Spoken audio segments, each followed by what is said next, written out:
Happy Palm Sunday, everyone. Still on Palm Sunday today, Palm Sunday 2020.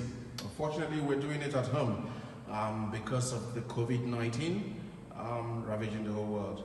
But that wouldn't stop us from glorifying God, from celebrating God, from celebrating the kingship and the triumphant entry of Jesus into Jerusalem today.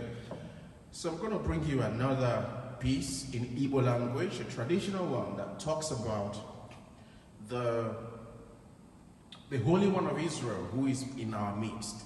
And it says, cry out and shout, for great in your midst is the Holy One of Israel.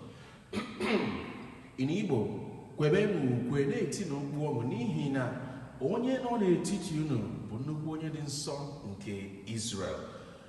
Abụrụ na ịma ugbu a, if you know it, join me, let us sing. And then once again, thank you to Brostan Amadi, who started this and who is inspiring me every day to do this. Thank you.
Zapotano,